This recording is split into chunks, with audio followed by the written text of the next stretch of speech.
अगर मुझे y coordinate ढूंढना है तो मैं क्या करूंगा कि इस रिंग के ऊपर एक छोटा सा एलिमेंट सेलेक्ट करता हूं। चलो, वो छोटा सा एलिमेंट कहां पे, ये जो छोटा वाला स्फीयर है और ये बचा हुआ रिमेनिंग जो स्फीयर है, इन दोनों को अगर मिला करके देखोगे तो बड़ा स्फीयर बनेगा और उसका सेंटर ऑफ मास कहां है, यहां पर C पर। उस पॉइंट को मैं मान लेता हूं 0। ठीक है, अब देखो C से O का डिस्टेंस कितना है, ध्यान दो। इंटरेस्टिंग बात यह है कि 7/12 हमको यहाँ पे दो ऑप्शंस में गिवन है, तो हमको y कोऑर्डिनेट भी कैलकुलेट करना पड़ेगा। तो चलो y कोऑर्डिनेट देखते हैं। y कोऑर्डिनेट के लिए आप देखो, हेलो स्टूडेंट्स, मेरा नाम है सुशांत और आज इस वीडियो में हम बात करने वाले हैं मंजिल प्रैक्टिस सीरीज में PYQs और वो भी centre of mass and system of particles के। ठीक है, तो फटाफट मैं शुरू कर लेता हूं। अगले 1 से 1.5 घंटे में मैं आपको 30 क्वेश्चंस कराऊंगा जो पुराने पहले एग्जाम में हमारे आ चुके हैं, अभी आने वाले जेई मेन में हमारे लिए बहुत इंपॉर्टेंट है, और अगर इसको आपने ठीक से कर लिया तो ये आगे आपको जेई एडवांस में भी काफी हेल्पफुल रहेगा। ठीक है, तो फटाफट शुरू कर लेते हैं।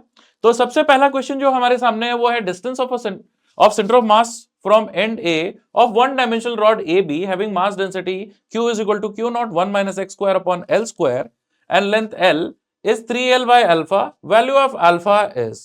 ठीक है, तो हमको एक यहां पर रॉड गिवन है, उस रॉड का मास डेंसिटी जो है ना वो वेरिएबल है। ठीक है, तो ऐसे में हमको सेंटर ऑफ मास की पोजीशन निकालनी है। देखते हैं क्या करना चाहिए हमको। अगर x coordinate of centre of मास हमको निकालना है तो क्या हम ऐसा बोल सकते हैं कि x coordinate of centre of mass ये होगा integration of x dm divided by integration of dm। ठीक है, सेंटर ऑफ मास क्या होती है, एवरेज पोजीशन ऑफ मास, और उसको हम जो वेरिएबल मास सिस्टम होता है उसके लिए इस तरीके से हम कैलकुलेट किया करते हैं। ठीक है, तो अगर हमने मान लो एक ऐसी रॉड सिलेक्ट कर ली, ये रॉड जिसका हमको सेंटर ऑफ मास निकालना था, अगर इस पर हमने x डिस्टेंस पर एक छोटा सा एलिमेंट सिलेक्ट किया जिसकी लेंथ है dx, ये ऐसा छोटा एलिमेंट जिसकी लेंथ dx आप देख पा रहे हो। ठीक है, इस एलिमेंट का मैं मास लिख सकता हूं बड़ी आसानी से। अगर ये x है, ये dx है a एंड से, तो इस छोटे से एलिमेंट का जो मास होगा dm, वो dm मास में लिख पाऊंगा कितना, mass per unit length multiplied by dx, है ना।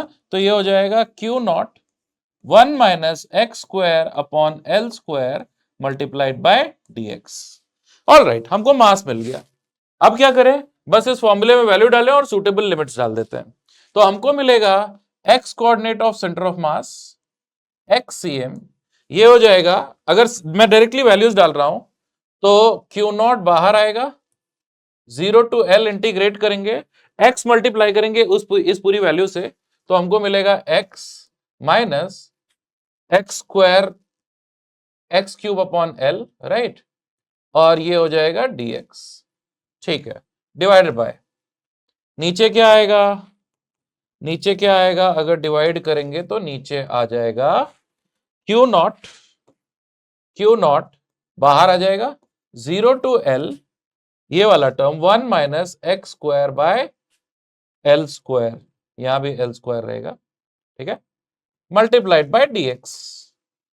ठीक है, अब बस लिमिट डाल लेते हैं, तो हमको मिलेगा xcm का वैल्यू यहां पर आ जाएगा ये L square by 2 minus L power 4 upon 4 L square. ठीक है, डिवाइडेड बाय, यहां देखो डायरेक्ट मैं लिमिट लिख रहा हूं ना, L minus L cube upon 3L square. ठीक है, और इसको अगर हम लोग सॉल्व कर लें तो नीचे 2 आएगा और 4 8 नीचे आ जाएगा, तो ये हो जाएगा 3L बाय 8, 3L बाय 8, और इसलिए अगर कंपेयर करोगे तो अल्फा की वैल्यू कितनी आ जाएगी, 8। ठीक है, तो फर्स्ट क्वेश्चन का आंसर हमको मिल गया 8। ठीक, नेक्स्ट क्वेश्चन देखते हैं। इसमें लिखा हुआ है particle of mass m moving with speed 2v, alright, collides with a mass 2m moving with speed v in the same direction। ठीक है, after collision the first mass stops completely while the second one splits into two particles each of mass m which move at an angle 45 degree with respect to the original direction, the speed of each of the moving particles will be। अब देखो, अगर मैं ऐसा original path मान लू ये वाला, ठीक है, तो ऐसा आप समझो कि कोलिशन और फिर उसके बाद में स्प्लिटिंग, उन दोनों में ही मोमेंटम कंजर्व रहेगा। तो हम लोग शुरुआत में जो मोमेंटम है उसको बस आखिर में मोमेंटम से इक्वेट कर देते हैं। तो यहां पे m मास था, ये ऐसा 2v वेलोसिटी से जा रहा था, सेम डायरेक्शन में 2m मास ऐसा v वेलोसिटी से जा रहा था। तो x डायरेक्शन में जो इनिशियल मोमेंटम था वो इनिशियल मोमेंटम था 4mv i कैप। देखो 2mv i कैप और यहां पे 2m into v, 2mv i cap, तो ये ऐड होकर के 4mv i कैप हो जाएगा। जब ये दोनों टकरा जाएंगे तो पहला वाला पार्टिकल रेस्ट पे आ गया और दूसरा वाला ऐसा दो एक जैसे पार्ट्स में डिवाइड हो गया और 45 डिग्री पे वो दोनों पार्ट्स गए। तो 2m मास अगर दो पार्ट्स में डिवाइड हुआ तो कितना होगा, m और m, और इनकी वेलोसिटीज अगर मैं v डैश मान लूं, ये 45 डिग्री पे है, तो अगर x डायरेक्शन में फाइनल मोमेंटम मैं इस सिस्टम का बोलूं तो आप बोलोगे final momentum, in fact x direction में रहेगा ही, y डायरेक्शन वाला तो मोमेंटम कैंसिल हो जाएगा, सिमेट्री से इन दोनों की वेलोसिटीज का मैग्नीट्यूड एक जैसा रहेगा, है ना। तो मैं ये बोल सकता हूं 2mv dash I cap, initial momentum और फाइनल मोमेंटम सेम होने चाहिए, 2mv dash sine 45, right, sine 45 I cap, ठीक है। बस इन दोनों को इक्वेट करके v डैश की वैल्यू हमको मिल जाएगी। तो अगर इन दोनों को इक्वेट किया हमने तो आई थिंक यहां पर साइन 45 1/√2, तो ये हो जाएगा √2 v dash is equal to 4v, और इसलिए v डैश की वैल्यू हो जाएगी 2√2v, 2√2v। तो correct answer to this question is option B, v dash is equal to 2√2v। आराम से देख लो, ये है सेकंड क्वेश्चन का हमारा सही जवाब। अगला क्वेश्चन देखते हैं, क्वेश्चन नंबर 3। इसके अंदर लिखा हुआ है a circular hole of radius a by 2 is cut out from a circular disk of radius a, centroid of the remaining circular portion with respect to point o will be, all right। तो अगर ये पूरे disc का मास suppose होता है m, ठीक है, पूरे डिस्क का मास है m, तो ये छोटे वाले डिस्क का मास कितना होगा, रेडियस हाफ है, तो मास कितना हो जाएगा m/4। जो रिमेनिंग पोर्शन है उसका मास कितना होगा 3m/4। तो सपोज अगर ये यहां से x डिस्टेंस पर, यहां पर रिमेनिंग पोर्शन का सेंटर ऑफ मास है, तो मैं यहां पर 3m/4 को सिचुएटेड मान सकता हूं। अगर ये वाला पॉइंट अगर मैं देखूं, ठीक है, ये वाले पॉइंट पर अगर ये छोटे वाले डिस्क का सेंटर ऑफ मास है तो मैं यहां पर m/4 को मान सकता हूं। ये डिस्टेंस कितनी हो जाएगी मेरे ख्याल से a प्लस a/2, मतलब 3a/2, इसको x ले लेते हैं, ठीक है, ये हो गया 3a/2, 3a/2, और इन दोनों का रिमेनिंग पोर्शन और ये छोटा डिस्क का मिला करके सेंटर ऑफ मास कहां है, a पर है ना। तो क्या मैं ऐसा बोल सकता हूं 3m/4 multiplied by x plus m/4 multiplied by ये वाली इसकी डिस्टेंस 3a/2, 3a/2, ये हो जाएगा total mass m multiplied by a। Clear है। तो यहां से m तो पूरा चला गया, हम ऐसा बोल सकते हैं 3x/4 ये आ जाएगा a माइनस 3/8a, है ना, तो 5a/8, ठीक है। तो x की वैल्यू कितनी आ जाएगी, यहां से x की वैल्यू आ जाएगी 5a/6, x की वैल्यू आ जा रही है यहां से 5a/6। तो इसका ऑप्शन ए करेक्ट आंसर हो जाएगा। आराम से देख लेते हैं कैलकुलेशन फिर से, 2 आया इधर और डिवाइड करोगे तो 5a/6 परफेक्ट है। तो यहां से 5a/6 पर बाकी हिस्से का सेंट्रॉइड या फिर एवरेज पोजीशन ऑफ मास रहेगी, ठीक है। फोर्थ देखते हैं, यहां हमको बोला position of centre of mass of a uniform semi circular wire of radius r placed in xy plane with its center at the origin and line joining the ends as x axis is given by। अब देखो ये result तो वैसे आपको याद होना चाहिए, ठीक है, एग्जाम में जब आपको ये जेई मेन में आएगा तो आप उस वक्त इसको इंटीग्रेट करना उतना अफोर्ड कर नहीं सकते, ठीक है, पर फिर भी अभी तो हम लोग सॉल्व ही कर रहे हैं तो यहां पे तो देख ही लेते हैं। ऐसा देखो, ये हो गई हमारी y एक्सिस, ये हुआ x एक्सिस, एक ऐसी सेमी सर्कुलर रिंग रखी हुई है, ठीक है। ये सेमी सर्कुलर रिंग का अगर हम लोग x कोऑर्डिनेट देखें तो सिमेट्री से मुझे लगता है कि x कोऑर्डिनेट तो 0 ही आने वाला है सेंटर ऑफ मास का, ठीक है। अगर मुझे y कोऑर्डिनेट ढूंढना है तो मैं क्या करूंगा कि इस रिंग के ऊपर एक छोटा सा एलिमेंट सेलेक्ट करता हूं। चलो, वो छोटा सा एलिमेंट कहां पे, थीटा एंगल पर, ऐसा सेंटर पे डी थीटा सबटेंड करने वाला, थीटा, और ये हो जाएगा हमारा डी थीटा। ऑल राइट, ठीक है। अगर इस छोटे से एलिमेंट का लेंथ में देखूं तो हो जाएगा आर डी थीटा, और इसलिए इस एलिमेंट का मास डीएम हो जाएगा mass per unit length multiplied by arc length r d theta. Further, इस छोटे से मास डीएम के अगर मैं एक्स और वाई कोऑर्डिनेट्स आपको पूछूं तो आप बड़े आराम से ज्योमेट्री से बता सकते हो कि देखो ये रेडियस आर है, ठीक है, तो ये वर्टिकल लेंथ जो हुई वो आर साइन थीटा हुई और हॉरिजॉन्टल लेंथ हुई आर कॉस थीटा, ये आर कॉस थीटा एंड ये वाली आर साइन थीटा, है ना, आर साइन थीटा। तो क्या मैं ऐसा बोल सकता हूं कि इसके जो कोऑर्डिनेट्स होंगे वो R cos theta comma R sine theta होंगे, और इसलिए X coordinate of centre of mass X C M, अब पीछे जैसे मैंने फॉर्मूला लिखा था वो क्या होता है, एक्स डीएम का इंटीग्रेशन अपॉन डीएम का इंटीग्रेशन, ठीक है। तो यहां पर ये आ जाएगा इंटीग्रेशन ऑफ एक्स डीएम, ठीक है, एक्स डीएम, तो मैं यहां लिख देता हूं, ये हो जाएगा लैम्डा आर डी थीटा, ये हो गया डीएम, और एक्स की वैल्यू क्या है, आर साइन थीटा, तो lambda R square, lambda R square sine theta D theta, sorry cos theta D theta, cos theta D theta, इसका इंटीग्रेशन कर देंगे हम 0 टू पाई, और नीचे आएगा टोटल मास, टोटल मास हो जाएगा मेरे ख्याल से पूरी की पूरी लेंथ, वो लेंथ कितनी हो जाएगी, pi r multiplied by lambda, clear है, ऐसा आ जाएगा। तो एक आर आर कैंसिल हो जाएगा, चलो ठीक है। इसी तरीके से हम लोग y coordinate of centre of मास अगर देखेंगे तो सब कुछ वैसा ही आ रहा होगा, lambda R square upon pi R lambda 0 to pi integration of sine theta D theta, ठीक है। कॉस का इंटीग्रेशन 0 टू पाई क्या हो जाएगा, 0 हो जाएगा, आप इंटीग्रेट करके देख सकते हो, ये इंटीग्रेशन आएगा इसका साइन, साइन पाई की वैल्यू 0, साइन 0 की वैल्यू 0, 0 हो जाएगा। साइन थीटा डी थीटा का इंटीग्रेशन आएगा minus cos theta, minus common लेकर के cos theta, cos pi minus cos 0 करोगे तो ये 2 आएगा, ठीक है।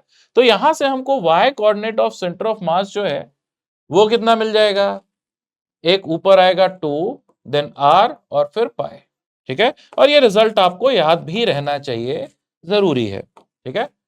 रही बात x कोऑर्डिनेट की, तो ये 0 आ गया, आना भी चाहिए था, सिमेट्री से ऐसा बीचों बीच आना चाहिए था, तो इसका मतलब ये यहां पे कहीं पे सेंटर ऑफ मास आता है, कितनी हाइट पर, symmetrically 2r upon pi height पर। अगर यही सेमी सर्कुलर डिस्क होता तो उस केस में 4r अपॉन 3 पाई आता है, ये इसी रिंग का, सेमी सर्कुलर रिंग का ही आप एक्सटेंड करके अगर डिस्क का, सेमी सर्कुलर डिस्क का सेंटर ऑफ मास निकालोगे तो 4r अपॉन 3 पाई पे आता है। तो इसका मतलब है कि ये y कोऑर्डिनेट में x की वैल्यू क्या थी, 2, ठीक है। तो करेक्ट आंसर इस सवाल का हो गया 2। क्वेश्चन नंबर 5, इस क्वेश्चन के अंदर क्या लिखा हुआ है, disc of mass m with uniform surface mass density sigma is shown in the figure, the centre of mass of quarter disc is at position xa upon 3 pi, xa upon 3 pi where x is, ठीक है। a इसका radius है और हमको ये quarter circle का centre of मास पता करना है, ठीक है। तो क्या करेंगे हमको सेमी सर्कुलर डिस्क का सेंटर ऑफ मास पता होता है, तो चलो एक स्मार्ट चीज करते हैं। अगर मैं ऐसा फर्स्ट और सेकंड क्वाड्रेंट, ये है फर्स्ट क्वाड्रेंट, ये है सेकंड क्वाड्रेंट, इनको मिला करके एक जो सेमी सर्कल बन रहा है, अगर ये पूरे सेमी सर्कल का मैं सेंटर ऑफ मास आपको पूछूं तो सेंटर ऑफ मास कहां होगा, हम लोगों ने पढ़ा है, सेमी सर्कुलर डिस्क का सेंटर ऑफ मास निकाला है, वो होगा कहां पे, 4a/3 हाइट पर। ठीक है, 4r/3 होता है, 4a/3 हाइट पर सेंटर ऑफ मास होगा। अब अगर ये क्वार्टर वाला हिस्सा अगर आप हटाओगे, ये सिर्फ क्वार्टर डिस्क रखोगे, तो देखो वाई एक्सिस के सिमेट्रिकली आप मास हटा रहे हो, तो इसलिए सेंटर ऑफ मास इसी लाइन पर ऐसा शिफ्ट होगा, सेंटर ऑफ मास का वाई कोऑर्डिनेट नहीं बदलेगा। इसी लॉजिक से अगर आपने फर्स्ट और फोर्थ क्वाड्रेंट के क्वार्टर डिस्क को मिलाकर के एक सेमी सर्कुलर डिस्क देखा होता, ये इस तरीके से कुछ, ठीक है, तो उसका सेंटर ऑफ मास यहां पे ऐसा दिया रहेगा। ठीक है, 4a/3 राइट। अगर इसको मैं ये नीचे वाला हिस्सा हटा दूंगा, तो ये सेंटर ऑफ मास सिमेट्रिकली ऐसा शिफ्ट होगा। तो अब ये जो दो डॉटेड लाइन मैंने बनाई है, उन दोनों पर ही सेंटर ऑफ मास लाई करना चाहिए, मतलब यहां पे लाई करना चाहिए। मतलब सेंटर ऑफ मास के कोऑर्डिनेट्स होंगे 4a/3 कॉमा 4a/3, जहां पे कि a रेडियस है, और इसलिए x की वैल्यू कितनी हो जाएगी, कंपेयर करोगे तो 4। अगर हमको रेडियस की जगह इसका एरिया गिवन होता तो एरिया से भी हम रिलेट कर सकते थे, कोई प्रॉब्लम नहीं होती है ना। तो करेक्ट आंसर हो जाएगा इसका 4। क्वेश्चन नंबर 6 देखते हैं। यहां पर हमको बोल रहे हैं coordinates of centre of mass of a uniform flag shape lamina, मतलब thin plate of mass 4 kilogram. ठीक है, ये 4 किलोग्राम का लैमिना है। अब ये देखो, इसको मैं दो पार्ट्स में डिवाइड कर देता हूं। एक ये ऐसा लंबा वाला, ठीक है, और एक ये छोटा पोर्शन। अब आप देखो इसकी लेंथ कितनी है, 0 से 3 तक, ठीक है, और इसकी लेंथ कितनी है, 1 से 2 तक। तो इसका जो भी मास होगा, इस वाले का मास उसका 3 टाइम्स होगा। तो ओवरऑल मास अगर 4 किलोग्राम है, तो ये वाला पोर्शन, ये पोर्शन जिसको मैं अलग कलर से दिखा देता हूं, चलो, ये ऐसा गुलाबी पोर्शन, ये 1 किलोग्राम का होगा, और ग्रीन पोर्शन ये ऐसा 3 किलोग्राम का। ठीक है, 1 kg एंड 3 kg। ठीक है, फर्दर अगर ग्रीन वाले पोर्शन का मैं सेंटर ऑफ मास आपको पूछूं कहां होगा, तो आप बोलोगे कि देखो एक्स कोऑर्डिनेट तो होगा 0.5 पे, और y कोऑर्डिनेट होगा 3 का हाफ, मतलब कि 1.5 पे। तो ये है 0.5, 1.5 पे। अब इसी तरीके से ये पिंक वाले पोर्शन का सेंटर ऑफ मास देखो, तो आप बोल सकते हो कि इसका भी x कोऑर्डिनेट 1 और 2 के बीच में होगा, मतलब 1.5। तो ये हो जाएगा 1.5, कॉमा y कोऑर्डिनेट 2 और 3 के बीच में होगा, मतलब 2.5, है ना, 2.5। ऑल राइट, बस अब ये 3 किलोग्राम को यहां रख सकते हो, 1 किलोग्राम को यहां रख सकते हो, तो आप सेंटर ऑफ मास कैलकुलेट कर सकते हो, है ना। तो x coordinate of centre of मास अगर कैलकुलेट करना है, तो कितना आ जाएगा, 1 into 1.5 plus 3 into 0.5 upon total mass 4। y coordinate centre of mass का देख लो, वो कितना होगा, 1 इंटू 2.5 प्लस 3 इंटू 1.5 अपॉन 4। ठीक है, कितनी वैल्यूज होगी ये हो गया 1.5, और ये भी 1.5, 3/4, तो ये तो हो गया 0.75। इधर आओ, 2.5 प्लस 3 का 1.5 टाइम्स 4.5, 2.5 और 4.5 कितना हो जाएगा,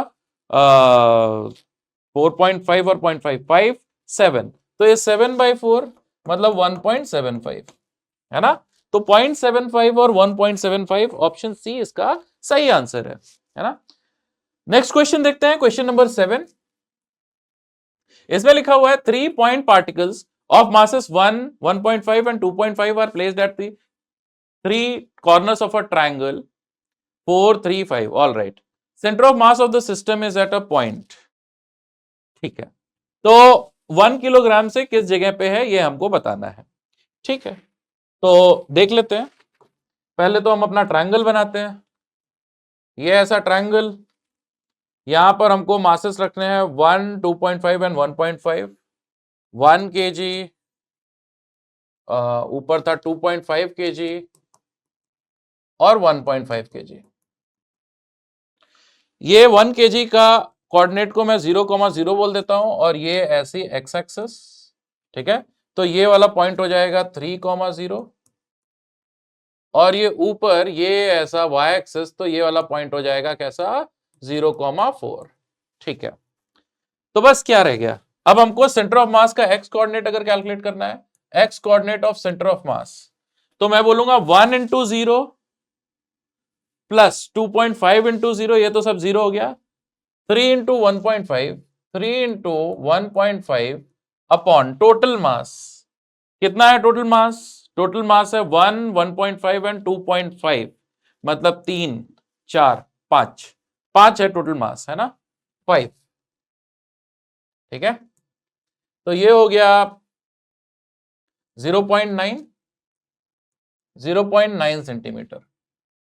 y coordinate of centre of मास अगर निकालना है तो y कोऑर्डिनेट सिर्फ इसका नॉन जीरो है, 2.5 इंटू 4 अपॉन टोटल मास 5, है ना।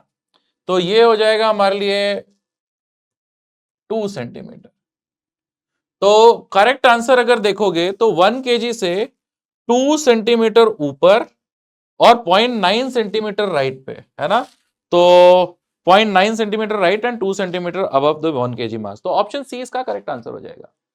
नेक्स्ट देखते हैं, ये कौन सा क्वेश्चन था, 7। क्वेश्चन नंबर 8 देख लेते हैं। 8 में लिखा हुआ है rod of length L has uniform linear mass density given है, ठीक है। Value of x for the centre of mass of the rod is, ठीक है। अब x की वैल्यू बतानी है रॉड के सेंटर ऑफ मास के लिए, लेंथ l है, तो फिर से हम लोग वही वाला फॉर्मूला लगा लेंगे, याद है x coordinate of centre of मास हम लोगों ने क्या किया था, x dm, जैसा फर्स्ट क्वेश्चन में किया था, का इंटीग्रेशन अपॉन dm का इंटीग्रेशन, यही किया था। और dm की वैल्यू कितनी ले ली थी, dm की वैल्यू आ गई थी लैम्डा dx, ठीक है, लैम्डा dx। तो हमारे केस में ये हो जाएगा a plus B x square upon L square multiplied by dx। All right, तो ये वैल्यू डालते हैं और इंटीग्रेशन हम 0 टू l परफॉर्म कर लेंगे। तो हम बोलेंगे एक्स सी एम का वैल्यू यहां से आ जाएगा, डायरेक्ट मैं इंटीग्रेट कर दूं, चलो अच्छा, 0 टू l, ऊपर आएगा a x plus B x cube upon L square dx, और नीचे इंटीग्रेशन में आएगा 0 टू l a plus B x square upon L square dx, ठीक है। अब इंटीग्रेशन करके मैं लिमिट डायरेक्टली लिख रहा हूं आपके लिए, ध्यान देना, मैं डायरेक्टली लिमिट लिख रहा हूं आपके लिए। तो देखो लोअर लिमिट तो 0 ही होने वाली है, तो मैं नहीं लिख रहा। अपर लिमिट लिखोगे तो ये आ जाएगा आपके लिए A L square by 2 plus B L power 4 upon 4, L power 4 upon 4 L square, ठीक है। ऑल राइट, डिनोमिनेटर में देखो क्या होगा, ये आएगा A L plus B L cube upon 3 L square, ठीक है। तो ये आ गया हमारे लिए X coordinate centre of mass का। इसको और थोड़ा सा अच्छे से सजा के लिख लेते हैं, तो यहां पर ये हो जाएगा हमारे लिए कितना हो जाएगा, ए प्लस 2a प्लस बी, ठीक है, इधर आएगा एल स्क्वायर और यहां पर आ जाएगा 4, ठीक है। डिनोमिनेटर में क्या आएगा, डिनोमिनेटर में आएगा 3a प्लस बी और क्या l, और डिनोमिनेटर में आ जाएगा 3, ठीक है। तो ये हो जाएगा मेरे लिए 3/4 times 3/4 times 2a plus B upon 3a plus B multiplied by L. Option B ये अल्टीमेटली आ जाएगा, है ना, ये आ जाएगा 3/4 times 2a plus B upon 3a plus B multiplied by L. तो करेक्ट आंसर है इसका ऑप्शन बी। ठीक है, ठीक है, तो इसका ऑप्शन बी करेक्ट आंसर हो जाएगा। क्वेश्चन नंबर 9 देखते हैं। काफी इंटरेस्टिंग क्वेश्चन है, ये पहले एडवांस में भी आ चुका है। लिखा क्या है? As shown in the figure, when a spherical cavity of radius 1 is cut out of a uniform sphere of radius r, the center of mass of remaining part of sphere is at g, all right, on the surface of the cavity, ठीक है। r can be determined by the equation, ठीक है। देखो ये बड़े sphere का radius था r, जो छोटा कैविटी है इसका मास यहां पर है, चलो मैं यहां दिखा दूं, इसका मास यहां पर है, ठीक है, इसको मैं बोल देता हूं m1, और जो रिमेनिंग पोर्शन है उसके मास को उसके सेंटर ऑफ मास पे रख सकते हैं, यहां पे एम आर। ये जो छोटा वाला स्फीयर है और ये बचा हुआ रिमेनिंग जो स्फीयर है, इन दोनों को अगर मिला करके देखोगे तो बड़ा स्फीयर बनेगा, और उसका सेंटर ऑफ मास कहां है? यहां पर सी पर। उस पॉइंट को मैं मान लेता हूं 0, ठीक है। अब देखो सी से ओ का डिस्टेंस कितना है, ध्यान दो। सी पे मैं अगर देखूं तो सी से ओ का डिस्टेंस कितना है वो समझने की कोशिश करते हैं। ये पॉइंट है सी और ये है ओ। देखो ये पूरा डिस्टेंस था आर और ये इसका रेडियस है 1, तो ये क्या आर माइनस 1 है? अच्छा आगे आओ, सी से अगर जी का डिस्टेंस देखना चाहता हूं तो ये पूरा डिस्टेंस है 2, और 2 में से अगर आर माइनस कर दोगे तो ये सी से जी का डिस्टेंस आएगा जी, तो ये हो जाएगा 2 माइनस आर, ठीक है। 2 में से आर माइनस किया तो ये आया, ठीक है। जी पे रिमेनिंग पोर्शन रखा हुआ है और ओ पे डिस्क जिसका मास m1, छोटी वाली डिस्क, ठीक है। अब देखो इन दोनों का सेंटर ऑफ मास आना चाहिए सी पर, इसका मतलब मैं ऐसा बोल सकता हूं कि रिमेनिंग पोर्शन का mass multiplied by 2 minus 1 should be equal to छोटे वाले स्फीयर का mass multiplied by r minus 1, disc नहीं मास, सॉरी। ऑल राइट, तो मैं बोलूंगा छोटे डिस्क का मास, चलो m1 ये क्या होगा 4/3 पाई, छोटे डिस्क का ये जो कैविटी थी उसका रेडियस कितना था 1 था, ठीक है, तो 1 cube multiplied by mass density, ठीक है। ये बचे हुए स्फीयर का जो मास है एम आर, ये हो जाएगा 4/3 pi rho r cube minus 1 cube, है ना। बस बन गई बात। अब नए पेज पर देख लेते हैं। मैं ऐसा बोल दूंगा 4/3 pi rho r cube minus 1 cube multiplied by 2 minus r, 2 minus r.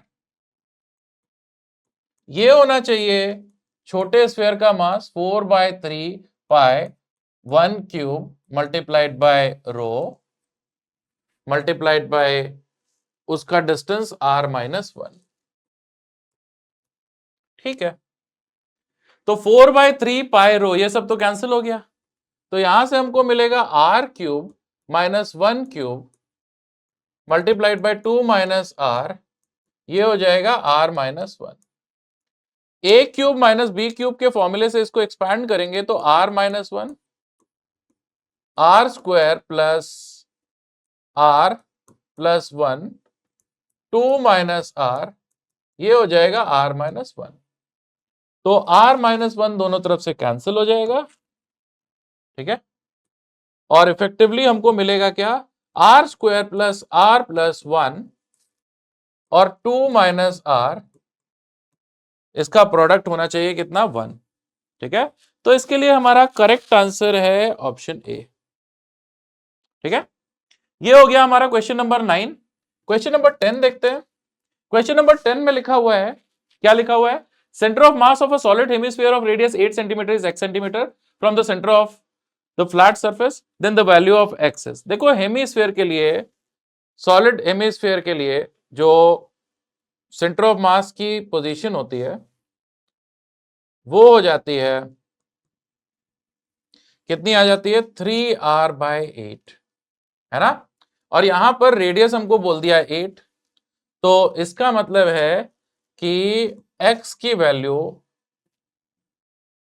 ये y सेंटीमीटर, ये y सेंटर ऑफ मास जो है, इसी को हम बोल सकते हैं x। ठीक है, ऑल राइट। तो ये xcm, x की वैल्यू हमको क्या मिल जाएगी, यहां से r की वैल्यू 8 डालोगे तो x is equal to 3 centimetre मिल जाएगा, है ना। तो इसका आंसर हो जाएगा 3। सिंपल क्वेश्चन था, कुछ खास करना नहीं था। क्वेश्चन नंबर 11 देखते हैं। 11 में square shaped hole of side a/2 is carved out of a distance a/2 from the center O of a uniform circular disc, ठीक है। If distance of center of mass of the remaining portion from O is minus a/x, value of x is, ठीक है।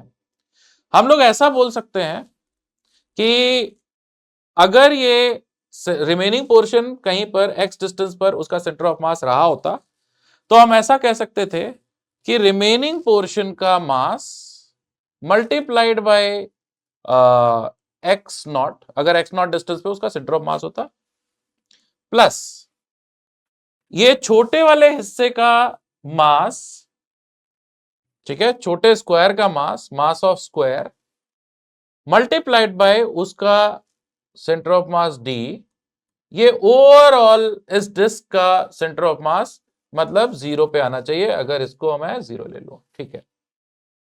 All right, अब क्या करें। अब यहां से हमको x नॉट की वैल्यू जो मिलेगी वो minus mass of square upon mass of remaining portion multiplied by d मिलेगा, ठीक है। तो कैलकुलेट करते हैं। स्क्वायर का मास कितना होगा, देखो स्क्वायर का मास होगा जो भी सरफेस मास डेंसिटी है मल्टीप्लाइड बाय स्क्वायर का एरिया, मतलब a² अपॉन 4। अच्छा, d की वैल्यू भी डाल देते हैं। d की वैल्यू यहां पर क्वेश्चन में लिखी हुई है कितनी, d की वैल्यू गिवन है a/2, तो ये a/2 भी यहां पे लिख देता हूं। चलो, ये तो सॉर्टेड है।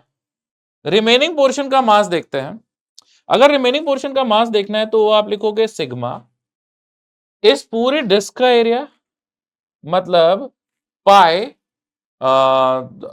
इसका रेडियस कितना था a, तो पाई a² माइनस स्क्वायर का एरिया कितना था a²/4, ठीक है। चलो ठीक है, इतना तो समझ में आया। तो ये हो जाएगा हमारा, सिग्मा और सिग्मा चला जाएगा, a² कॉमन लेकर के कैंसिल होगा, तो यहां बचेगा a, माइनस साइन आएगा और 8 पाई माइनस 1/4 आ जाएगा, ठीक है। इसको अंदर लेके जाओगे तो ये 8 पाई माइनस 2 हो जाएगा, 8 पाई माइनस 2। अब देखो पाई की वैल्यू 3.14, 3.14 को 8 से मल्टीप्लाई करोगे तो 25 पॉइंट समथिंग आएगा। 24 तो 8 इंटू 3 24 होता है, 1/4 है तो वो 25 पॉइंट समथिंग चला जाएगा। और 1/4 को 8 से मल्टीप्लाई करोगे तो 2, है ना। तो 25 माइनस 2, ये अप्रोक्सीमेटली वैल्यू कितनी आ जाएगी 23, ठीक है। तो ये इफेक्टिवली आ जाएगा हमको, अगर x नॉट की वैल्यू हम देखना चाहते हैं तो x नॉट आ जाएगा माइनस a अपॉन अप्रोक्सीमेटली 23, और आंसर हम इसका डाल देंगे 23। नेक्स्ट क्वेश्चन देखते हैं। अगला क्वेश्चन है क्वेश्चन नंबर 12। इस क्वेश्चन के अंदर लिखा हुआ है 3 particles, all right, of mass 50, 100 and 150 are placed at the vertices of an equilateral triangle of side 1 metre. The xy coordinates of centre of mass will be, ठीक है। तो एक्स वाई कोऑर्डिनेट से निकालना है, तो एक्स कोऑर्डिनेट देख लेते हैं पहले। एक्स कोऑर्डिनेट मैं डायरेक्टली लिख रहा हूं, देखो 50 इंटू 0, ठीक है। उसके बाद में यहां पर आओ 100 इंटू 1, 100 इंटू 1, प्लस इधर आओ 150 into 0.5, 150 into 0.5 divided by total mass. Total mass कितना है 300। तो ये कितना आया, यहां से अगर देखोगे तो 150 इंटू 0.5 कितना होगा 75, तो 175 इंटू 300, डिवाइडेड बाय 300, 175 अपॉन 300, तो ये 25 का 7 टाइम्स है और ये है 25 का 12 टाइम्स। ठीक है, तो 7/12 मीटर तो एक्स कोऑर्डिनेट हो जाएगा। ठीक है, इंटरेस्टिंग बात यह है कि 7/12 हमको यहां पे दो ऑप्शंस में गिवन है, तो हमको वाई कोऑर्डिनेट भी कैलकुलेट करना पड़ेगा। तो चलो वाई कोऑर्डिनेट देखते हैं।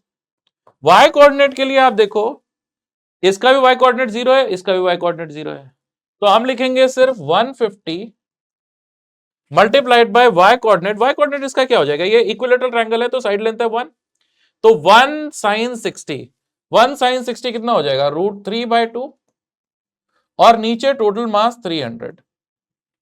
ठीक है, तो 1 sin 6, ठीक है, तो ये क्या √3/4 मीटर हो जाएगा, √3/4 मीटर।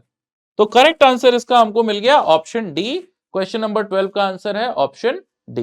ठीक है, नेक्स्ट देखते हैं क्वेश्चन नंबर 13। क्वेश्चन नंबर 13 के अंदर हमको 3 रॉड्स लिखी हुई हैं और उनका भी सेंटर ऑफ मास का पोजीशन हमको निकालना है। ठीक है, तो 3 रॉड्स पहले मैं आपको क्लियरली दिखा देता हूं। ये एक रॉड है, ऑलराइट, थोड़ा मोटा कर देते हैं। हाँ देखो, एक रॉड तो ये वाला हुआ, दूसरा रॉड ये ऐसा, और तीसरा रॉड ऐसा। जो दो ग्रीन रॉड्स मैंने बनाए हैं उनका लेंथ है एल और एल, तो उनके मासेस को एम ले लेते हैं, और पिंक रॉड का लेंथ 2l है तो इसका मास को 2m ले लेते हैं। ठीक है, तो ये हमारे लिए हो गया 2m मास, ये हो गया m, और ये भी हो गया m। चलो इनके सेंटर ऑफ मास रॉड्स के अलग अलग, तो इनके मिड पॉइंट पे होगा। तो पहली वाली रॉड का सेंटर ऑफ मास हो जाएगा कहां पे, L, L पे। दूसरी वाली रॉड के लिए ये जो सेंटर है इसका मास को थोड़ा ऊपर लिखते हैं, ये सेंटर हो जाएगा 2l, L/2। और तीसरी रॉड के लिए भी अगर हम लोग सेंटर देखेंगे तो ये हो जाएगा 2l और 3l के बीच में 2.5l, 5l/2 लिख देता हूं मैं, और 0। ठीक बात है, अब बस कुछ नहीं रह गया, हमको एक्स और Y coordinate centre of mass का कैलकुलेट करना है। ठीक है, तो एक्स कोऑर्डिनेट देखते हैं। X coordinate centre of mass का मैं लिखूंगा 2m into L, 2m into L plus m into 2l plus m into 5l/2 divided by total mass. Total mass कितना है, 4m। ठीक है, कितना आ गया ये, 2, 4, 8 और 13 ml अपॉन 8m, है ना, 13। ठीक है, तो ये आ गया 13/8l। ठीक, इतने से हमारा क्वेश्चन तो हो जाएगा, क्योंकि अगर x कोऑर्डिनेट में देखो तो 13/8l एक ही जगह पे आ रहा है। खैर y कोऑर्डिनेट भी देख ही लेते हैं। y कोऑर्डिनेट अगर हमको लिखना होगा तो हम लिखेंगे 2m इंटू एल प्लस यहां पर m into L/2 plus m into 0 divided by total mass. Total mass कितना था, 4m अगेन, तो ये हो जाएगा मेरे ख्याल से 5l/8, है ना, 5l/8 y कोऑर्डिनेट आ रहा है। तो इसलिए हमारा जो आंसर होगा ये 5l/8 आया और x कोऑर्डिनेट 13l/8 आया, तो इसलिए करेक्ट आंसर हम कौन सा ले लेते हैं, ऑप्शन ए। ठीक है, ऑप्शन ए इसका सही जवाब है। नेक्स्ट क्वेश्चन देखते हैं, क्वेश्चन नंबर 14। इस क्वेश्चन के अंदर क्या लिखा हुआ है, लिखा हुआ है uniform rectangular thin sheet ABCD of mass m has length a and width b। ठीक है, as shown in the figure, if shaded portion HBGO is cut off, the coordinates of center of mass of the remaining portion will be। अब देखो ये इतना portion अगर आप cut कर दोगे तो ये कटने वाले पोर्शन का, अगर मैं यहां पर ये इसका पोजीशन देखूं सेंटर ऑफ मास का, ये जितना हिस्सा आप काट के निकाल रहे हो, तो ये डिस्टेंस होगा a/4, मतलब कि x कोऑर्डिनेट हो जाएगा इसका 3a/4 और y कोऑर्डिनेट हो जाएगा 3b/4। है ना। अगर इस हिस्से का मास मैं m मानूं तो बाकी के हिस्से का मास होगा 3m, है ना। तो मैं बोल सकता हूं रिमेनिंग हिस्से का मास 3m मल्टीप्लाइड बाय जो भी x कोऑर्डिनेट होगा सेंटर ऑफ मास का, plus m multiplied by 3a/4, ये हो जाएगा पूरे बॉडी का सेंटर ऑफ मास का x कोऑर्डिनेट, मतलब कि a/2, और उसको ओवरऑल मास मतलब किससे मल्टीप्लाई कर देंगे, 4m से, है ना, 4m। ठीक है, तो यहां पे इसको लिख देते हैं 4m। ठीक है, तो यहां से हमको m तो देखो कैंसिल हो जाएगा, 3x क्या मिलेगा, ये मिल जाएगा 2a माइनस 3a/4, जो कि हो जाएगा 8 माइनस 3 मतलब कि 5a/4। ऑलराइट, और x की वैल्यू आ जाएगी यहां से, कितनी आ जाएगी, x की वैल्यू आ जाएगी 5a/12। एग्जैक्टली ऐसी ही कैलकुलेशन अगर हम लोग y कोऑर्डिनेट के लिए करें तो y कोऑर्डिनेट आ जाएगा रिमेनिंग पोर्शन का, वो आ जाएगा 5b/12, एकदम सेम कैलकुलेशन के साथ में। तो 5a/12 और 5b/12 इसका सही आंसर हो जाएगा, ऑप्शन डी इसका करेक्ट आंसर है। ठीक है, नेक्स्ट क्वेश्चन देखते हैं, क्वेश्चन नंबर 15। क्वेश्चन नंबर 15 के अंदर क्या लिखा हुआ है, ध्यान से पढ़ते हैं। इसमें लिखा हुआ है कि एक piece of wood of mass 0.03 kilogram is dropped from the top of a 100-meter high building. At the same time, a bullet of mass 0.02 kilogram is fired vertically upward, ठीक है, with a velocity of 100 meter per second from the ground. The bullet gets embedded in the wood, then the maximum height to which the combined system reaches above the top of the building. ठीक है, अब ये पूरा का पूरा, ये दोनों जब टकराएंगे, एक वुड और बुलेट जब टकराए तो दोनों एक दूसरे में एम्बेडेड हो गए, तो फिर एक साथ ऊपर जाने लग गए, एक साथ ऊपर जाने लग गए, तो इनका सेंटर ऑफ मास भी इनके साथ ही ऊपर जा रहा होगा। तो मैं क्या करता हूं कि सेंटर ऑफ मास का मोशन देख लेता हूं। तो सबसे पहले अगर मैं हाइट ऑफ सेंटर ऑफ मास पूछूंगा, अगर हाइट ऑफ सेंटर ऑफ मास शुरू में मैं आपको पूछूंगा, तो आप बोलोगे 0.03 मल्टीप्लाइड बाय 100 मीटर पे था, और ये 0.02 मास जो था वो 0 पे था, तो उसको तो छोड़ दो, अपॉन टोटल मास 0.05, तो ये कितना आएगा, 3/5 ऑफ 100 मतलब 60 मीटर्स, 60 मीटर की हाइट पे सेंटर ऑफ मास था। अगर initial velocity of centre of मास मैंने आपको पूछा, तो आप कहोगे जो 0.02 था इसकी वेलोसिटी थी 100, 0.03 की कुछ भी वेलोसिटी नहीं थी, और ओवरऑल मास 0.05, तो ये आ जाएगा 40 मीटर पर सेकेंड।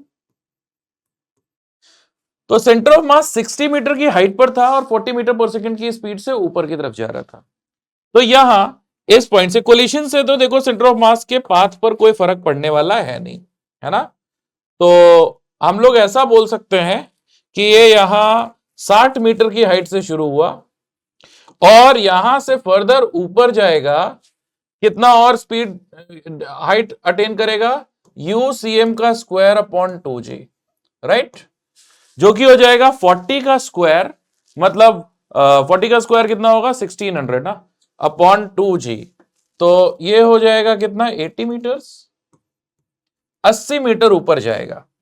तो 60 पे था और 80 पे ऊपर चला गया, तो टोटल हाइट कितनी गेन किया, टोटल हाइट हुई 80 प्लस 60 मतलब 140 मीटर। लेकिन ये तो ग्राउंड से हाइट है, बिल्डिंग कितनी ऊंची थी, 100 मीटर की, तो अगर बिल्डिंग के टॉप मोस्ट पॉइंट से देखें तो h डैश की वैल्यू आ जाएगी 140 माइनस 100 मतलब 40 मीटर, 40 मीटर, बिल्डिंग से 40 मीटर और ऊपर जाएगा। तो इसका सही आंसर है ऑप्शन सी। नेक्स्ट क्वेश्चन देखते हैं, क्वेश्चन नंबर 16। क्वेश्चन नंबर 16 में लिखा हुआ है bullet is shot vertically downwards with initial velocity 100 metre per second. तो इनिशियल वेलोसिटी कितनी है, इनिशियल वेलोसिटी है -100 जे कैप, राइट, ऐसा। Okay, within 10 second the bullet reaches the ground and instantaneously comes to rest due to perfectly inelastic collision. Velocity time graph, तो देखो velocity negative थी, further नीचे की तरफ एक कांस्टेंट एक्सेलरेशन था जी, तो फाइनल वेलोसिटी का अगर मैं मैग्नीट्यूड पूछूं तो आप बोलोगे 100 प्लस डाउनवर्ड डायरेक्शन में 10 × 10 मतलब ये हो जाएगा 200 मीटर पर सेकेंड। तो फाइनल वेलोसिटी ये आ जाएगी -200 जे कैप। ठीक है, तो 100 से 200 वेलोसिटी का मैग्नीट्यूड बढ़ा, लीनियरली बढ़ा क्योंकि एक्सेलरेशन कांस्टेंट था। तो -100 से 200 हो गया 10 सेकेंड पर, उसके बाद में कोई वेलोसिटी ही नहीं रही। तो इसके लिए हमको ऑप्शन ए पे टिक करना चाहिए और कोई सा भी ऑप्शन इसके लिए सही नहीं है। तो ये हो जाएगा हमारा क्वेश्चन नंबर 16, जिसका आंसर है option A, easy question. Question number 17 देखते हैं।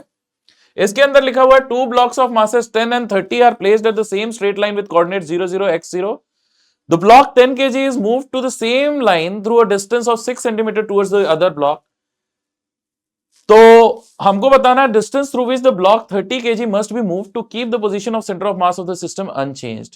तो हमको मालूम है कि displacement of centre of mass, displacement of centre of mass ये होगा m1 पहला वाला ब्लॉक बॉडी का डिस्प्लेसमेंट प्लस m2 दूसरे बॉडी का displacement upon m1 plus m2, right? ऐसा ही होता है ना? पोजीशन होता है m1 r1 plus m2 r2 upon m1 plus m2, तो चेंज इन पोजीशन ऐसा हो जाएगा। अगर ये सेंटर ऑफ मास की पोजीशन नहीं बदल रही है, जो कि नहीं बदलेगी क्योंकि बाहर से कोई सा भी फोर्स नहीं था और ना ही शुरुआत में सेंटर ऑफ मास की कुछ वेलोसिटी थी, तो सेंटर ऑफ मास की पोजीशन बदलने वाली नहीं। तो इसका मतलब ये होगा कि m1 delta r1 plus m2 delta r2 ये कितना हो जाएगा? 0, है ना? ये हो जाएगा 0। और इसका मतलब ये होगा कि 10 kg का ब्लॉक, ठीक है, वो अगर 6 सेंटीमीटर से मूव करता है तो 10 into 6 plus 30 into x is equal to 0। और यहां से x की वैल्यू कितनी आ जाएगी? माइनस साइन के साथ में 10 इंटू 6 अपॉन 30, ऑब्वियसली सेंटीमीटर में आएगी, तो ये आ जाएगी 2 सेंटीमीटर। और ऑपोजिट डायरेक्शन में मतलब ये 10 kg ब्लॉक की तरफ मूव करेगा, तो 2 centimetre towards the 10 kg block, दोनों एक दूसरे की तरफ मूव करेंगे, जिससे कि ओवरऑल जो सेंटर ऑफ मास का पोजीशन में चेंज हो रहा था उस चेंज को नलिफाई करने के लिए, है ना? तो ये हो गया क्वेश्चन नंबर 17। क्वेश्चन नंबर 18 देखते हैं। इसमें लिखा हुआ है 2 bodies of masses 1 kilogram and 3 kilogram have position vectors, ऐसा गिवन है। Magnitude of position vector of centre of mass of this system is. अभी अभी हमने देखा RCM, ये क्या होता था? m1 r1 plus m2 r2 upon m1 plus m2, ठीक है? यही रिजल्ट हमको यूज करना था। तो देखते हैं, हम लिखेंगे 1 मल्टीप्लाइड बाय इसका पोजीशन क्या है? i cap plus 2j cap plus k cap plus 3 multiplied by दूसरे वाले का पोजीशन वेक्टर क्या है? -3i cap minus 2j cap plus k cap divided by total mass, कितना हो जाएगा? टोटल मास हो जाएगा 4, ठीक है? ये हो जाएगा सेंटर ऑफ मास का पोजीशन। चलो देखते हैं कितना आएगा, देखते हैं कितना आएगा। ये हो जाएगा 1 और -9, तो ये हो जाएगा -8i कैप, उसके बाद में 2 और -6, तो ये हो जाएगा -4j कैप, और उसके बाद में 1 और 3 प्लस 4k कैप, और इस पूरे को हमको 4 से डिवाइड करना होगा, ठीक है? तो ये हो जाएगा RCM। तो ये होना चाहिए -2 -1 और 1, -2 -1 और 1, तो करेक्ट आंसर डी है ना? यही आ जाएगा ये -2i cap minus j cap plus k cap, ये हमारा पोजीशन आ जाएगा। ऑल राइट, क्वेश्चन नंबर 19 देख लेते हैं। क्वेश्चन नंबर 19 में लिखा हुआ है 3 identical spheres each of mass m are placed at the corners of a right angle triangle with mutually perpendicular sides equal to 3 metre. ठीक है, तो इस तरीके से बना लेते हैं एक राइट एंगल ट्रायंगल।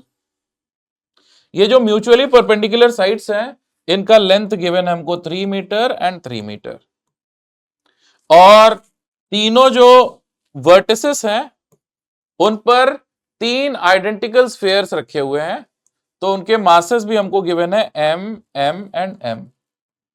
ठीक है, अब हमको बोल रहे हैं taking point of intersection of mutually perpendicular sides as origin, magnitude of position vector of center of mass of the system will be root x मीटर, वैल्यू ऑफ एक्सेस। तो अगर ये यहां पर हमारे लिए ओरिजिन है तो ये हो जाएगा 3,0 और ये हो जाएगा 0,3, राइट। तो बस सिंपल है, x coordinate of centre of मास अगर हम निकालना चाहते हैं तो देखो इन दोनों का तो x कोऑर्डिनेट 0 है, हम बोलेंगे 3m अपॉन टोटल मास, वो भी हो जाएगा 3m। ठीक है, तो ये आ जाएगा कितना, 1 metre. Similarly y coordinate of centre of mass निकालोगे तो इन दोनों का y कोऑर्डिनेट 0 है, 3 इंटू m, और तीनों मासेस को ऐड करोगे तो ये भी आ जाएगा 1 मीटर। तो जो डिस्टेंस होगा सेंटर ऑफ मास का वो root over x centre of mass का square plus y centre of mass का स्क्वायर, तो ये कितना आ जाएगा, रूट 2 मीटर, और इसलिए x की वैल्यू आ जाएगी 2। करेक्ट आंसर हो जाएगा क्वेश्चन नंबर 19 का 2।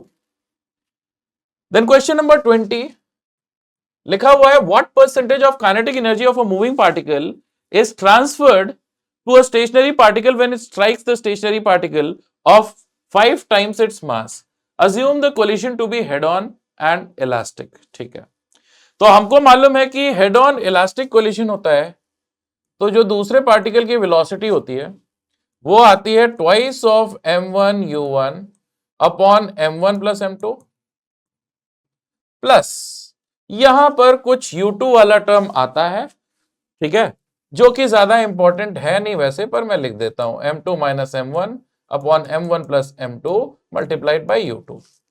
अब देखो m1 की वैल्यू मैं m ले लेता हूं तो m2 की वैल्यू मैं 5m ले लूंगा, और u1 की वैल्यू u ले लेता हूं, u2 तो 0 था। तो हमको ये जो v2 है ये मिल जाएगा 2m upon 6m multiplied by u, तो u बाई 3 मिल जाएगा, है ना। तो फाइनल काइनेटिक एनर्जी जो है, ठीक है, तो हमको जो ये दूसरा पार्टिकल है इसकी काइनेटिक एनर्जी जो मिलेगी, काइनेटिक एनर्जी ये हो जाएगी कितनी, ये हो जाएगी half into 5m into you square by 9। ठीक है, सही है ना। अब ये तो है हमारा 5/9 times 5/9 times half M U square initial kinetic energy का, 5/9 टाइम्स इनिशियल काइनेटिक एनर्जी का। इसका मतलब इसको परसेंटेज में देखोगे तो परसेंटेज में कितना हो जाएगा, 500/9%। ठीक है, इसको 100 से मल्टीप्लाई कर दिया तो ये करीब करीब कितना आ जाएगा, 55.5%। तो करेक्ट आंसर इसका हो जाएगा ऑप्शन सी। ठीक है, ऑल राइट, तो ये हो गया हमारा ऑप्शन सी। क्वेश्चन नंबर 21 देखते हैं, 20 था ना, हाँ 21। अब इसमें हमको बोला two particles of masses m and 2m moving as shown in the figure with speed 10 and 5 collide elastically at the origin. After the collision they move along the indicated directions with speed v1 and v2 respectively. Value of v1 and v2 are nearly। ठीक है, अब यहां पर देखो अगर मैं velocities, अगर मैं मोमेंटम कंजर्व करूंगा तो हॉरिजॉन्टल डायरेक्शन में मोमेंटम कंजर्व रहेगा, तो मैं बोलूंगा ऐसा, मैं लिख सकता हूं कि m मल्टीप्लाइड बाय 10, ठीक है, cos 30 degree, m multiplied by 10 cos 30 degree plus 2m multiplied by, ये वेलोसिटी कितनी है 5, मल्टीप्लाइड बाय cos 45 डिग्री। ये हुआ हॉरिजॉन्टल डायरेक्शन में मोमेंटम, x डायरेक्शन में मोमेंटम। फाइनल मोमेंटम कितना होगा, ये 2mv1 cos 30, 2mv1 cos 30 plus इसका मोमेंटम देखते हैं mv2 cos 45, mv2 cos 45। All right, horizontal direction में हमने मोमेंटम कंजर्व करा दिया। अब वर्टिकल डायरेक्शन में देखते हैं। वर्टिकल डायरेक्शन में शुरू में ये पॉजिटिव y डायरेक्शन में है और ये नेगेटिव y डायरेक्शन में है, मोमेंटम इसका अगर रिजॉल्व करोगे तो इस वाले पार्टिकल का मोमेंटम नीचे की तरफ और इसका ऊपर की तरफ। तो वर्टिकली अपवर्ड डायरेक्शन में अगर आप देखोगे तो इसका मोमेंटम हो जाएगा 2m into 5 sine 45, 2m into 5 sine 45 minus क्यों किया, इसका मोमेंटम नीचे की तरफ, वो कितना है m into 10 sine 30, m into 10 sine 30। All right, आगे देखो, अब बाद में ये 2m का मोमेंटम ऐसा ऊपर की तरफ, ठीक है, 2m का मोमेंटम ऊपर की तरफ, ठीक है, तो हो जाएगा 2m v1 sign 30 plus m का नीचे की तरफ mv2 साइन 45 माइनस साइन के साथ, ये माइनस साइन के साथ आ जाएगा ना, माइनस mv2 साइन 45। अब ये देखो हमने वर्टिकल और हॉरिजॉन्टल डायरेक्शन में मोमेंटम कंजर्व कर लिया, और इसमें अगर आप साइन और कॉस की वैल्यूज डालोगे तो m तो दोनों ही इक्वेशन में कैंसिल हो रहा है, तो हमारे पास अननोन क्या है, अननोन है v1 और v2, और इनको सॉल्व करोगे तो अननोन v1 और v2 की वैल्यूज जो है अप्रोक्सीमेटली ये 6.5 मीटर पर सेकेंड और 6.3 मीटर पर सेकेंड आ जाती है, आप सॉल्व करके देख सकते हो। तो इसलिए हमको ऑप्शन सी इसके लिए सही जवाब हो जाएगा क्वेश्चन नंबर 21 का, ठीक है। नेक्स्ट क्वेश्चन देखते हैं, क्वेश्चन नंबर 22। इसके अंदर लिखा हुआ है 4 particles A B C D with masses M A, चलो यहां मैं लिख देता हूं, ए का मास है m और b का मास है 2m और c का मास है 3m और फिर उसके बाद में d का मास है 4m। हमको बताना है कि एक्सेलरेशन सेंटर ऑफ मास का, तो देखो एक्सेलरेशन सेंटर ऑफ मास का ACM ये होता क्या है, summation of MI AI upon summation of MI, सारे पार्टिकल्स का मास टाइम्स एक्सेलरेशन वेक्टर सम करना और फिर मासेस से डिवाइड कर देना। तो यही कर लेते हैं, चलो। तो पहले पार्टिकल ए के लिए देखो, उसका एक्सेलरेशन किधर है, माइनस आई कैप डायरेक्शन में, तो ये हो जाएगा m इंटू ए आई कैप माइनस साइन के साथ। बी का एक्सेलरेशन प्लस जे कैप डायरेक्शन में है, तो 2m इंटू ए जे कैप। सी का एक्सेलरेशन आई कैप डायरेक्शन में है, तो 3m इंटू ए आई कैप, और डी का एक्सेलरेशन माइनस जे कैप डायरेक्शन में है, तो माइनस 4m इंटू ए जे कैप। और इस पूरे पे डिवाइड कर दोगे आप इस पूरे को टोटल मास से, ठीक है। टोटल मास कितना है सिस्टम का, इस सिस्टम का टोटल मास कितना है, 4m 3m 2 मतलब 10m ना, 10m, ठीक है। तो यहां से ACM का वैल्यू मिलेगा, चलो आई कैप डायरेक्शन में देखते हैं, ये आ जाएगा -5m आई कैप, ठीक है, -5m ए आई कैप। जे कैप डायरेक्शन में कितना है, +5m ए जे कैप अपॉन 10m। तो ये हो जाएगा कितना, हाफ बाहर ला देंगे, है ना, और ठीक है, तो हाफ बाहर ला देंगे। एक मिनट फिर से कैलकुलेशन देख लेते हैं। तो हमारे लिए था ए, ठीक है, तो ये था -a ठीक है, तो ऑल राइट, ये है -m a आई कैप और 2m a j कैप, ठीक है, और 3m a आई कैप, ठीक। तो ये एक मिनट, ये तो यहां पे क्या हो गया, गड़बड़ हो गई ना, ठीक है, ये क्या आ गया, -ma और ये 3ma, तो ये हो गया 2ma आई कैप, ठीक है, अब ठीक है, और ये हो गया -2ma j cap, all right, upon 10m। तो 1/5 कॉमन ले लेंगे तो आई कैप माइनस जे कैप आ जाएगा ना, तो ए आई कैप माइनस ए जे कैप, तो a/5 कॉमन आ गया। आई कैप माइनस जे कैप। ऑल राइट, तो ये हमारा सही आंसर हो गया ऑप्शन ए। ठीक है, नेक्स्ट क्वेश्चन पे चलते हैं। अगला सवाल देखते हैं, क्वेश्चन नंबर 23। इसमें लिखा हुआ है man of mass 50 kilogram and his son 20 kilogram are standing on a frictionless surface facing each other. ठीक है, man pushes his son so that he starts moving at a speed of 0.7 meter per second with respect to the man. The speed of the man with respect to the surface is। ठीक है, अब देखो, अगर वो आदमी और उसका लड़का यहां पे खड़े थे, ये आदमी जिसका 50 केजी मास और इसका बेटा 20 किलोग्राम का, मान लेते हैं कि ये दो इसको पुश करता है तो इसके ऊपर रिएक्शन फोर्स लगेगा। ये आदमी इधर की तरफ v1 स्पीड से जाता है और ये लड़का इधर की तरफ v2 स्पीड से।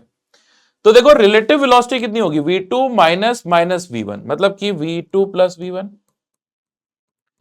ये कितना है 0.7। फर्दर मोमेंटम कंजर्व रहना चाहिए क्योंकि बाहर से फोर्स नहीं लगा, तो 20 v2 ये होना चाहिए 50 v1 के इक्वल। मतलब v2 की वैल्यू आप 5/2 v1 भी डाल सकते हो। ये 5/2 v1 इधर डालोगे तो 5/2 v1 प्लस v1 ये हो जाएगा 0.7 और यहां से 7 v1 इसकी वैल्यू हो जाएगी 2 इंटू 0.7, मतलब v1 की वैल्यू कितनी आएगी 0.2 मीटर पर सेकेंड। तो करेक्ट आंसर हमारा इस क्वेश्चन के लिए कितना हो जाएगा 0.2 मीटर पर सेकेंड। ठीक है, ठीक, तो ये हो गया 0.2 मीटर पर सेकेंड। आगे चलते हैं, क्वेश्चन नंबर 24 देखते हैं। इसमें लिखा हुआ है particle of mass m moving with velocity v collides with a stationary particle of mass 2m after collision they stick together and continue to move together with velocity. Simple question, momentum conserve रहेगा। हम ऐसा बोल सकते हैं कि mv initial momentum हुआ, बाद में जब ये दोनों एक साथ चलने लग गए तो टोटल मास हो गया m प्लस 2m, और वेलोसिटी अगर v डैश है तो यहां से v डैश की वैल्यू कितनी मिल जाएगी v/3। v डैश की वैल्यू v/3, तो करेक्ट आंसर इस क्वेश्चन का हो जाएगा ऑप्शन सी। ठीक है, नेक्स्ट क्वेश्चन देखते हैं, क्वेश्चन नंबर 24 के बाद में क्वेश्चन नंबर 25। इसमें लिखा हुआ है rubber ball is released from a height of 5 metre above the floor, it bounces back repeatedly always rising to 81/100 of the height through which it falls, find average speed of the ball. ठीक है, अब एक अगर ball को आपने गिराया, जैसे ऐसे एक सरफेस पर गिरा, सपोज पहली बार में वो ऐसा नीचे आया और h हाइट चला। ठीक है, तो जब ये टकराया होगा तो फिर e टाइम्स वेलोसिटी से ऊपर गया होगा, और इसलिए मैक्सिमम हाइट जो होती है वो v² / 2g के इक्वल होती है। तो अब ये ऐसा पहली बार अगर h हाइट गया था तो दूसरी बार कितनी हाइट तक जाएगा e² टाइम्स h हाइट तक। ठीक है, तीसरी बार ऐसे ही ऊपर जब जाएगा तो e⁴ टाइम्स h हाइट तक जाएगा, and so on and so fourth. अगर टोटल डिस्टेंस ट्रेवल्ड मुझे निकालना है तो देखो h नीचे आया था plus 2 times e² h plus 2 times e⁴h, इस तरीके से चलता रहेगा, है ना, क्योंकि e² h डिस्टेंस ऊपर गया था तो e² h डिस्टेंस नीचे भी तो आएगा, फिर e⁴h डिस्टेंस नीचे ऊपर गया था तो e⁴h डिस्टेंस नीचे भी आएगा। ठीक है, तो ये हो जाएगा h प्लस 2e² h में अगर कॉमन ले लो तो आएगा 1 प्लस e² प्लस e⁴, एक ज्योमेट्रिक सीरीज हो जाएगी जिसका सम होगा 1/1 माइनस e²। ठीक है, अगर इसमें h कॉमन ले लिया हमने तो 1 माइनस e² प्लस 2e², मतलब 1 प्लस e² ऊपर आएगा अपॉन 1 माइनस e² नीचे आ जाएगा। ये हो गया टोटल डिस्टेंस ट्रेवल्ड। अब अगर मैं टोटल टाइम निकाल लूं तो मेरी बात बन जाएगी, है ना। तो टोटल टाइम निकालने के लिए आप देखो, अगर टोटल टाइम निकालना है मुझे तो टोटल टाइम निकालने के लिए जब ये ऐसा नीचे आएगा तो h हाइट से किसी चीज को भी ड्रॉप करोगे तो कितना होगा √2h/g टाइम लगता है। अगली बार e² h हाइट गया ये, तो ऊपर जाके और नीचे आने में जो टाइम लगेगा वो हो जाएगा 2 times under root of 2 e square h upon g, और फिर 2 times under root of 2 e power 4 h upon g, ऐसा चलता रहेगा। तो मैं इसको लिख दूंगा under root of 2h upon g plus 2 under root of 2h upon g multiplied by, अगर मैं e कॉमन ले लूंगा, ठीक है, तो अंदर बन जाएगा ये बेसिकली ये था E square E cube types, तो ये हो जाएगा e 1 अपॉन 1 माइनस ई, ठीक है। अब देखो यहां पे h की वैल्यू हमको 5 मीटर गिवन है, तो h की वैल्यू 5 डालूंगा तो 2 इंटू 5 10, 10 अपॉन 10 क्या होगा 1, ठीक है। तो ये हो गया एक तरीके से टाइम हमको मिल गया 1 प्लस 2e अपॉन 1 माइनस ई, मतलब ये आ जाएगा 1 प्लस ई अपॉन 1 माइनस ई, ये आ गया टाइम टोटल, ठीक है। तो एवरेज वेलोसिटी ये हो जाएगा d by t total average speed, total distance travelled upon total time taken, average velocity नहीं average speed, total distance travelled upon total time taken, ये हो जाएगा आपका h 1 plus e square upon 1 minus e square, और ये denominator में 1 plus ई लिखोगे, यहां पे 1 माइनस ई आ जाएगा, ठीक है, जो कि इफेक्टिवली होगा h 1 प्लस ई स्क्वायर, और देखो ये 1 माइनस ई कैंसिल हो जाएगा तो 1 प्लस ई का होल स्क्वायर, 1 प्लस ई का होल स्क्वायर।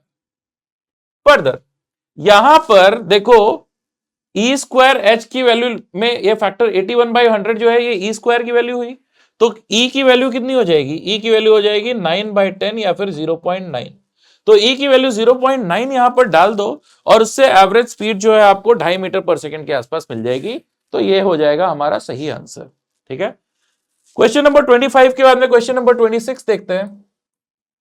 लिखा हुआ है ball of mass 10 kilogram moving with velocity 10√3 along x axis hits another ball of mass 20 kilogram which is at rest. After collision the first ball comes to rest, ठीक है। तो ध्यान रहे कि पहली बॉल x एक्सिस पे चल रही थी, पहली बॉल किधर चल रही थी x एक्सिस पर, तो इनिशियल मोमेंटम x डायरेक्शन में था।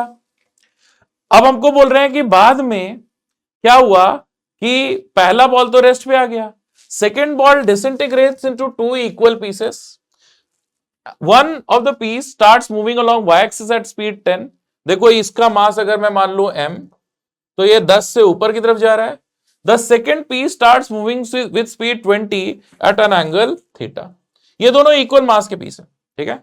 हमको बताना है कॉन्फ़िगरेशन, ठीक है, the value of theta two the nearest integer is. अब आप देखो कि पहला वाला तो रुक गया, दूसरा वाला पार्टिकल 2 इक्वल मासेस में डिवाइड हुआ और इस तरीके से चलने लग गया, तो ओवरऑल इसका जो भी मोमेंटम है वो y एक्सिस की डायरेक्शन में 0 होना चाहिए, क्योंकि इनिशियल भी y डायरेक्शन में कोई मोमेंटम नहीं था और मोमेंटम तो कंजर्व रहना चाहिए, तो इसका मतलब हम बोल सकते हैं along y axis 10m should be equal to 20m sin theta, और यहां से sin थीटा की वैल्यू कितनी 1/2, तो थीटा की वैल्यू 30 डिग्री, तो डिग्रीज में ये वैल्यू कितनी आ जाएगी 30, ठीक है, डिग्रीज में ये वैल्यू हो जाएगी 30। क्वेश्चन नंबर 27 लिखा हुआ है body of mass m at rest explodes into 3 pieces in ratio of masses 1:1:2, two similar pieces fly off perpendicular to each other with velocities 30 and 40। तो चलो m मास को हम लोग मान लेते हैं कि इधर की तरफ 30 मीटर पर सेकंड से जा रहा है और दूसरा वाला m मास ऐसा 40 मीटर पर सेकंड की स्पीड से, तो हमको तीसरे वाले की वेलोसिटी का मैग्नीट्यूड बताना है। तो हम ऐसा बोल सकते हैं कि तीसरे पार्टिकल की वेलोसिटी अगर v है तो 2m vector v plus m into 30 आई कैप, इसका मोमेंटम आई कैप डायरेक्शन में है, प्लस m इंटू 40 जे कैप। क्या ये 0 होना चाहिए, इनिशियल मोमेंटम जो था उतना ही होना चाहिए और मोमेंटम इनिशियल कितना था 0, ठीक है। तो यहां से जो वेलोसिटी आएगी, ठीक है, सही है ना, सही है। तो ऑल राइट, तो यहां से 2v का वैल्यू कितना आ जाएगा, ये आ जाएगा -30 i कैप -40 j कैप, है ना। तो v की वैल्यू जो होगी मैग्नीट्यूड, ये हो जाएगा मेरे ख्याल से 50/2, 50/2 मतलब 25 metre per second, 25 metre per second. तो करेक्ट आंसर इस क्वेश्चन का कितना है, option B 25 metre per second, है ना। ऑल राइट, ठीक है, आगे चलते हैं, अगला सवाल देखते हैं। Question number 28। क्वेश्चन नंबर 28 के अंदर लिखा हुआ है particle of mass m is dropped from a height h above the ground. At the same time, another particle of mass, same mass is thrown vertically upward from the ground with a speed 0 under root 2gh. अच्छा, if they collide head on completely inelastically, the time taken for the combined mass to reach the ground in units of under root h by g. अब ध्यान दो कि relative acceleration तो 0 है और initial relative velocity अगर हम देखें तो अपवर्ड डायरेक्शन में अंडर रूट 2gh और रिलेटिव सेपरेशन है h। तो क्या टाइम में ऐसा बोल सकता हूं h upon under root 2gh हो जाएगा, है ना। h upon under root 2gh time के बाद में ये दोनों कोलाइड करेंगे।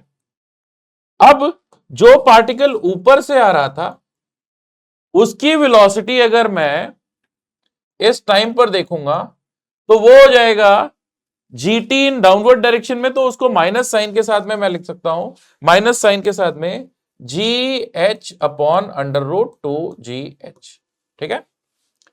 जो पार्टिकल ऐसा ऊपर की तरफ जा रहा था इसकी वेलोसिटी अगर मैं v2 देखूंगा तो मैं v2 बोलूंगा ऊपर की तरफ ut minus u minus gt, right.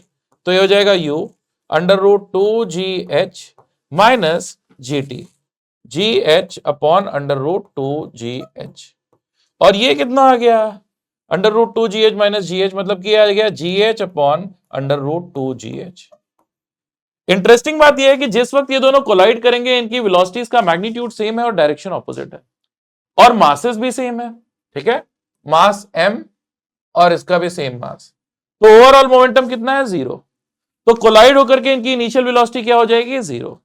अच्छा, अब इस वक्त इनिशियल वेलोसिटी हो गई 0 और अगर मैं हाइट आपसे पूछूं तो इस वक्त हाइट कितनी है h डैश, तो आप बोलोगे यहां से कैलकुलेट कर लो ut मतलब under root 2gh multiplied by T h upon under root 2gh minus 1/2 at square मतलब कि g h square upon 2gh, ठीक है। तो ये मेरे ख्याल से h माइनस h/4, तो क्या ये 3h/4 हो जाएगा। तो अब ये दोनों पार्टिकल्स 3h/4 पर टकराए और इनिशियल वेलोसिटी 0 हो गई, तो इनका फ्री फॉल लगेगा। तो अब इसके बाद में जो टाइम होगा इनको t डैश नीचे आने में वो हो जाएगा under root of 2h dash upon g, जो कि हो जाएगा under root of 2h dash की वैल्यू डाल देंगे तो ये हो जाएगा 3/2h/g, है ना, क्योंकि h डैश की ये वैल्यू डाल दी आपने तो 2 और 2 3, ठीक है, अंडर रूट 3/2h/g। तो ये हो गया हमारा 3/2 टाइम्स रूट ऑफ h/g। तो करेक्ट आंसर हो गया इसका ऑप्शन डी। आई होप आपको बात पूरी समझ में आ गई होगी। क्वेश्चन नंबर 29 देखते हैं। इस क्वेश्चन के अंदर लिखा हुआ है blocks of masses m, 2m, 4m and 8m are arranged in line on a frictionless floor. Another block of mass m moving with speed v along the same line collides with mass m in perfectly inelastic manner.